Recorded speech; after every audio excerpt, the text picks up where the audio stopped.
വന്യജീവി ആക്രമണത്തിൽ സർക്കാർ സ്വീകരിക്കുന്ന നിഷേധാത്മക നിലപാടിനെതിരെ കർഷക കോൺഗ്രസ് കട്ടപ്പനയിൽ പ്രതിഷേധ ജ്വാല സംഘടിപ്പിച്ചു. കർഷക കോൺഗ്രസ് സംസ്ഥാന ജനറൽ സെക്രട്ടറി ജോസ് മുത്തനാട്ട തിരിതെളിച്ച് ഉദ്ഘാടനം ചെയ്തു. വന്യമൃഗങ്ങളുടെ ആക്രമണത്താൽ നിരവധി മനുഷ്യജീവനുകളാണ് ഓരോ ദിവസവും പൊലിയുന്നത്. വന്യമൃഗങ്ങളെ വനത്തിൽ തന്നെ സംരക്ഷിക്കണം. ഇവ 100 ഇരട്ടിയായി പെരുകിക്കൊണ്ടിരിക്കുന്നു. ഇവയുടെ സംഖ്യ നിയന്ത്രിക്കാൻ വിദേശ രാജ്യങ്ങളിൽ ചെയ്യുന്നത് പോലെ നിയന്ത്രിതമായ രീതിയിൽ വേട്ട നടത്തുവാൻ സർക്കാർ നിയമനിർമ്മാണം നടത്തണമെന്നും കർഷക കോൺഗ്രസ് സംസ്ഥാന ജനറൽ സെക്രട്ടറി ജോസ് മുത്തനാട്ടും ആവശ്യപ്പെട്ടു. അതിഭയങ്കരമായ വന്യമൃഗങ്ങളുടെ ആക്രമണം നടന്നുകൊണ്ടിരിക്കുകയാണ്.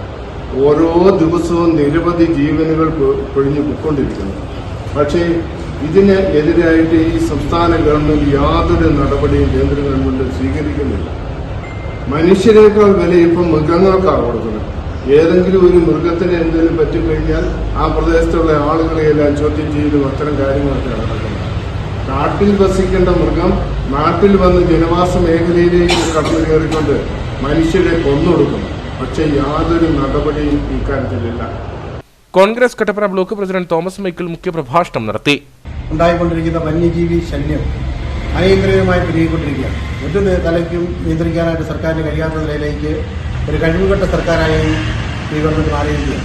നമുക്കറിയാവുന്നതുപോലെ ശശീന്ദ്രൻ മന്ത്രി വയനാട്ടിലുണ്ടായി ചെന്നപ്പോൾ അവിടുത്തെ ജനങ്ങൾ കാണിച്ച പ്രതിഷേധം എത്ര വലുതാണെന്ന് നമുക്ക് കണ്ടു. കാരണം അതുപോലെ വേദനിപ്പിക്കുന്ന അനുഭവങ്ങളാണ് ഓരോ കൃഷിക്കാരനും ഓരോ തൊഴിലാളിക്കും വയനാട്ടിലും ഇടുക്കിയിലും ഒക്കെ ഉണ്ടായിക്കൊണ്ടിരിക്കുന്നത്. വനമേഖലയോടടുത്ത് കൃഷി ചെയ്ത് ജീവിക്കുന്ന തോട്ടങ്ങളിൽ പണിയെടുക്കുന്ന ആളുകൾ അവർ ജീവൻ ഭയം കൊണ്ട് പുറത്തിറങ്ങാൻ കഴിയാതെ, പണിയെടുക്കാൻ കഴിയാതെ, വിളവെടുപ്പ് നടത്താൻ കഴിയാതെ വിഷമിക്കുകയാണ്.